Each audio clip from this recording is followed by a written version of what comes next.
Hello and welcome back guys. मैं जुगल आर्य आप सभी का एक बार और अपने यूट्यूब चैनल में हार्दिक स्वागत करता हूं। आपकी वार्षिक परीक्षा के एग्ज़ाम की तैयारी के लिए मैं एक वीडियो और 10वीं कक्षा के लिए लेकर आया हूं।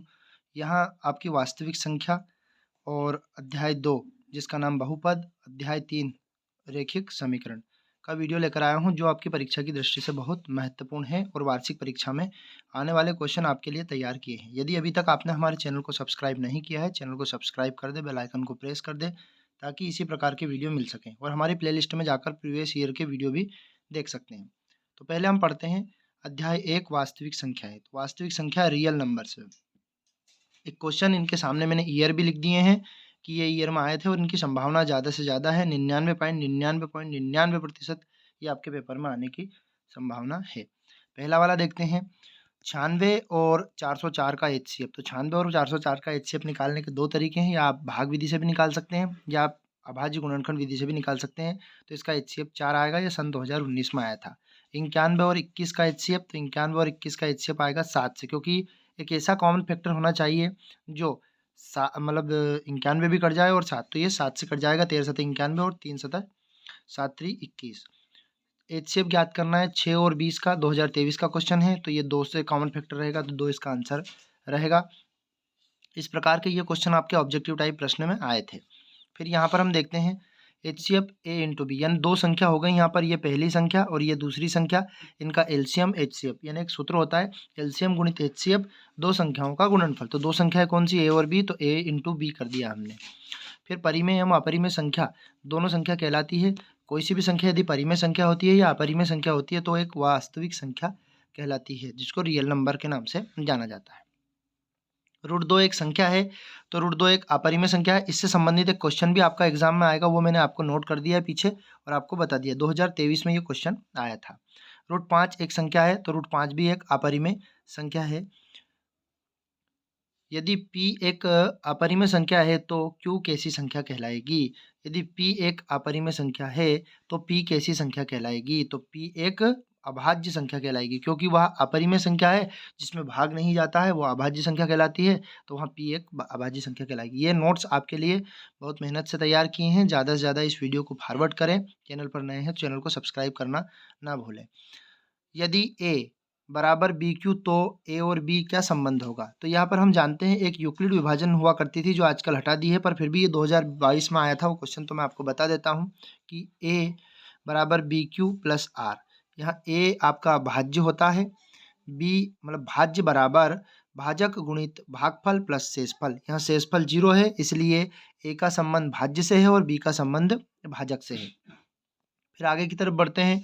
निम्नलिखित संख्याओं के अभाज्य गुणनखंड कीजिए हल। ये क्वेश्चन आपके इंपॉर्टेंट है, 2021-23 में आया। 140, यानी 140 को हमें डिवाइड करना यानी काटना याद होना चाहिए। तो 140 को हम पहले 2 से काट सकते हैं 70 बार। इसी प्रकार से क्वेश्चन को आपको इसको पूरा डिवाइडेशन करना है, तो एक बार 2 बार तो कट जाएगा 2 से, एक बार 5 से और एक बार 7 से कट जाएगा। ये आपका अभाज्य गुणनखंड हो जाएगा। आप इसको सोल्व करें। यदि 2 अंक का क्वेश्चन आता है तो आपको दिया है हल वगैरह डाल के आपको हल करना है, वो साफ स्वच्छ अक्षरों में लिखना है। फिर 156 का भी हमने दिया है प्रैक्टिस के लिए आपको। संख्याएं 6 और 20 के अभाज्य गुणनखंड विधि से एलसीएम और एचसीएफ ज्ञात करने हैं। 2019 में आपका क्वेश्चन आया था, तो इसका एचसीएफ तो आएगा आपका 2 और एलसीएम आएगा आपका 60। इसको आप अभाज्य गुणनखंड विधि से यानी कि खंड विधि से करना है। जैसे कि आपको 6 को इस प्रकार से एलसीएम में लिखना है और 20 को इस प्रकार से एलसीएम में, और उसका एलसीएम निकालना है। फिर अभाज्य गुणनखंड विधि से एलसीएम एचसीएफ ज्ञात करने कुछ संख्याएं मैंने लिख दी है और ईयर के नाम भी लिख दिए उनके, 17 23 और 19, और उसका आंसर भी प्रोवाइड कर दिया। 2023 में आया था। 8 9 25 2021 में आया था। 6 72 120 2019 और 22 में आया था, और इनके आंसर भी नीचे मैंने लिख दिए। मैं स्क्रॉल करता जा रहा हूँ और आपको इस प्रश्न पत्र का संपूर्ण सॉल्यूशन आपको दे रहा हूँ। 12 15 21 का एचसीएफ निकालना है। 2020 में आया था। एचसीएफ आपका 3, एलसीएम 420 रहेगा। निम्नलिखित युग में एलसीएम और एचसीएफ ज्ञात करने हैं और उनकी जांच भी करनी है। हम फार्मूला जानते हैं, दो संख्याओं का गुणनफल एलसीएम गुणित एचसीएफ। 6 एवं 20 2019 में 26 91 प्रैक्टिस के लिए दे दिया। फिर एचसीएफ 306 और 657 बराबर 9, तो एलसीएम ज्ञात करना है, यानी कि इस फार्मूले से हम उसको कर सकते हैं। फिर सिद्ध कीजिए कि 5 - √3 एक अपरिमेय संख्या है, 2019 में आया था। फिर सिद्ध कीजिए कि 5 एक अपरिमेय संख्या है, 9, 8 और 20 में। ये 9, 8 में CBSE में आया था और 20 में आपका MP बोर्ड में आया था। सिद्ध कीजिए कि √3 एक अपरिमेय संख्या है, 2021 का क्वेश्चन है। और यहाँ पर 2020-22 के क्वेश्चन ज़्यादा महत्वपूर्ण हैं, उनको ज़्यादा करने का प्रयास करें। अब यह अध्याय 1 कवर करने के बाद अध्याय 2 पे आते हैं। अध्याय 2 का नाम है बहुपद, पॉलिनोमियल्स के नाम से जाना जाता है इसको। बहुपद x² माइनस 49। तो पहला वाला क्वेश्चन है आपका बहुपद x² माइनस 49 के शून्यंक होंगे। दो तरीके हैं इसके। ये वाला क्वेश्चन आपका मैंने आपको बोनस के रूप में दिया है। इसमें a का वर्ग माइनस b का वर्ग का फार्मूला लगेगा। a माइनस b और a प्लस b से हम इसको सॉल्व कर सकते हैं। आई होप आप कर सकते हो, क्योंकि आपकी प्रैक्टिस बहुत अच्छी हो चुकी है मैथ्स की, और 2 दिन के बाद आपका क्वेश्चन पेपर है। आप सभी को बेस्ट ऑफ लक। अब देखते हैं इसका 7 और -7। द्विघात बहुपद ax² plus bx plus c के शून्यंक अल्फा एवं बीटा हैं। तो अल्फा इंटू बीटा का मान क्या होगा? ये 2019 का क्वेश्चन है और ये फॉर्मूला भी है। तो अल्फा इंटू बीटा होता है c/a और अल्फा प्लस बीटा होता है माइनस का b/a। बहुपद x² -3 में शून्यंक, 2019 का क्वेश्चन। प्लस माइनस ये आपके ऑब्जेक्टिव में आया था, प्लस माइनस √3 आपका फॉर्मूला है ये। यदि द्विघात समीकरण ax², क्योंकि द्विघात समीकरण उस समीकरण को कहते हैं जिसपे 2 घात होती है। त्रिघात समीकरण उस समीकरण को कहते हैं जिसकी 3 घात होती है। द्विघात समीकरण के अधिकतम शून्यंक 2 होते हैं और त्रिघात समीकरण के अधिकतम शून्यंक 3 होते हैं। तो यहाँ पर अल्फा प्लस बीटा का मान पूछा है, 2020 और 22 में आया था MP में। तो -b/a। रेखिक बहुपद ax प्लस b के शून्यंक होंगे। तो x प्लस b बराबर में 0 मान लेंगे, बराबर के इधर लाएंगे तो माइनस का b/a। द्विघात समीकरण ax² bx प्लस c के कितने शून्यंक? अभी मैंने आपको बताया 2 शून्यंक होते हैं। एक आपका त्रिघात समीकरण दे दिया 2021 का क्वेश्चन, जिसमें अधिकतम शून्यंक पूछे थे। तो त्रिघात में 3 शून्यंक होते हैं, द्विघात में 2 शून्यंक होते हैं, रेखिक में 1 शून्यंक होता है। त्रिघात में कितने शून्यंक? 2023 में तो 3 शून्यंक। एक बहुपद जिसकी घात 3 है वहाँ बहुपद कहलाता है। जिसकी घात 3 होती है वो त्रिघात बहुपद, जिसकी घात 2 होती है वो द्विघात बहुपद, जिसमें 2 पद होते हैं वो द्विपदी, जिसमें 3 पद होते हैं वो त्रिपदी। घात 2 वाले बहुपद में कितने शून्यंक होते हैं? 2020 में पूछ लिया, अभी आपने मैंने एक्सप्लेन किया, वो का वही आपसे पूछ लिया। 2020 2। अच्छा, यहाँ पर थोड़ा सा मैं आपको समझा देता हूँ। कभी आपके पास अल्फा बीटा और गामा त्रिघात समीकरण रहे, उसके 3 शून्यंक होते हैं, तो alpha plus beta plus gamma का मान जो होता है माइनस का b/a। ये थोड़ा सा ध्यान रखना, वैसे आपके सिलेबस से हटके है ये, पर फिर भी यदि आता है तो आप कर सकते हैं। Alpha into beta, beta into gamma, gamma into alpha में ये आपका मान होगा c/a। फिर alpha into beta into gamma minus का d/a। 3 शून्यंक होते हैं, जिससे a b c शून्यंक आए हैं। इस प्रकार से आप इसको कर सकते हैं। अब हम आगे की तरफ बढ़ते हैं। एक द्विघात बहुपद ज्ञात कीजिए जिसके शून्यंक, आपका शून्यंकों का योगफल -3 और गुणनफल 2। तो ये मैंने आपको जब सोल्व करवाए थे तो एक समीकरण बताया था ax² फिर अल्फा प्लस बीटा और यहाँ पर x लिखा था और अल्फा इंटू बीटा। अब ध्यान से देखते हैं, ये जो -3 है ये यहाँ पर रख देते हैं, ठीक है, और यहाँ पर -3 रख देते हैं और अल्फा इंटू बीटा यहाँ पर आपका 2 रख देते हैं। तो यहाँ पर माइनस माइनस प्लस हो जाता है। यदि -3 होता है तो ये मैंने थोड़ा सा गलत लिख दिया, तो ये आपका x² प्लस 3x प्लस 2, ये सही आपका आंसर रहेगा। फिर आगे की तरफ देखते हैं 14वां वाला क्वेश्चन। 14वें वाले क्वेश्चन में द्विघात बहुपद के शून्यंक ज्ञात कीजिए और शून्यंक के बीच में संबंध की स्थापना कीजिए। तो मैंने आपको आंसर प्रोवाइड कर दिया है और आपको सोल्व आसानी से कर सकते हैं। 20, 21 और 22 में आया था। ये गुणनखंड विधि से कर सकते हैं, a का वर्ग माइनस b का वर्ग का फॉर्मूला लगाकर। ax² फिर माइनस का 2x माइनस 8 MP में आपका 2020 में आया था। इसके शून्यंक आएंगे 4 और -2। इसको अल्फा और बीटा मान के योगफल और गुणनफल से इसकी जांच कर सकते हैं। फिर x² प्लस 7x प्लस 10, इसको भी 19 और 21 में आया था। मैंने ये क्वेश्चन पेपर मैंने आपके प्रकार से तैयार किया है कि आपकी बोर्ड एग्जाम में इनके अलावा कोई भी क्वेश्चन आने की संभावना नहीं है। मैंने आपको पहले ही बता दिया कि 99.99% इसमें आने की संभावना है। और कुछ जो आपके अध्याय बचेंगे उन अध्यायों को मैं आपको अगले वीडियो में कवर करवा दूंगा और उनकी लिंक भी मैं डिस्क्रिप्शन बॉक्स में आपको प्रोवाइड कर दूंगा और प्लेलिस्ट इनकी बना दूंगा। यहाँ पर 15वां क्वेश्चन जो कि बहुत बार ऑब्जेक्टिव में आ चुका है, 2 नंबर के क्वेश्चन में आ चुका है, यानी कि क्रॉस करके शून्यंकों की संख्या पूछी हुई है।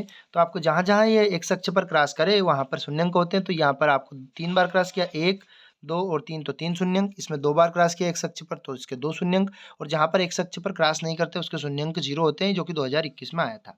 अब द्विघात बहुपद जिनके शून्यंकों का योगफल और गुणनफल दी गई संख्या है, तो योगफल और सूत्र मैंने अभी बताया उससे कर सकते हैं। अब हम अध्याय 3 की तरफ बढ़ते हैं, जिसका नाम है 2 चर वाले रैखिक समीकरण। इसके अंदर 3 कंडीशनें होती हैं। एक अद्वितीय हल होना, समांतर, संपाती, संगत, असंगत, प्रतिच्छेदी।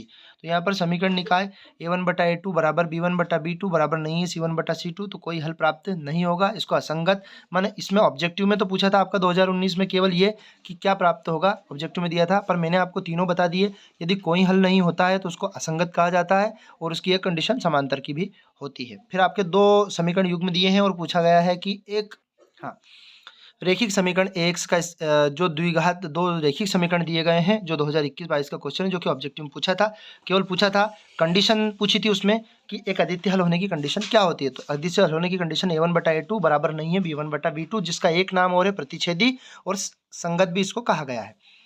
फिर आगे की तरफ बढ़ते हैं। जब आपका A1/A2 बराबर B1/B2 बराबर C1 तीनों टर्म्स यदि बराबर होती है और दो रेखिक समीकरण युग्म होते हैं, तो इसको अनंततः अनेक हल के नाम से जाना जाता है, जो कि आपके ऑब्जेक्टिव में दिया था। लेकिन मैंने उसके साथ में संपाती और संगत भी लिख दिया, ताकि आपको पता होना चाहिए कि अनंततः अनेक हल होने को संपाती बोलते हैं और संगत के नाम से भी जाना जाता है। आपको समीकरण दिया है, समीकरण में टर्म्स की तुलना करनी है और टर्म्स की तुलना के बाद बताना है। 2022 का तो कोई हल नहीं होगा। एक क्वेश्चन है, बहुत इजी सा क्वेश्चन आया था एक बार सन 2022 में।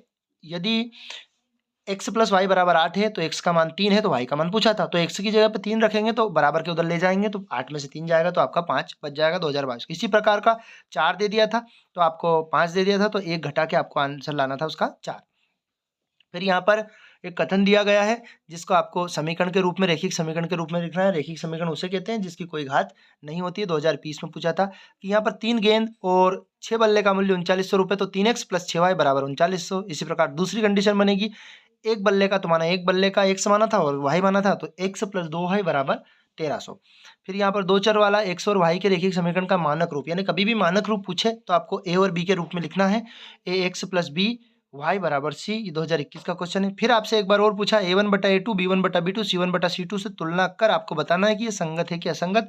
तो संगत की कंडीशन आपके अद्वितीय हल होने की और अनेक हल होने की होती है, तो यदि वो कंडीशन लगती है तो आपको संगत बताना है, जो कि सॉल्व करके आपको हमने बता दिया। इसी प्रकार से 3 क्वेश्चन मैंने प्रैक्टिस के लिए आपको दे दिए और एक क्वेश्चन आपका फिर पुनः दिया है प्रतिस्थापन विधि का, जो कि 21-22 में आया था, और उसका आंसर भी मैंने प्रोवाइड कर दिया। आई होप आप सॉल्व कर लेंगे। यदि फिर भी किसी प्रकार का डाउट है तो हमें कमेंट बॉक्स में आप बता सकते हैं। फिर अगला वाला देखते हैं, 10वां क्वेश्चन।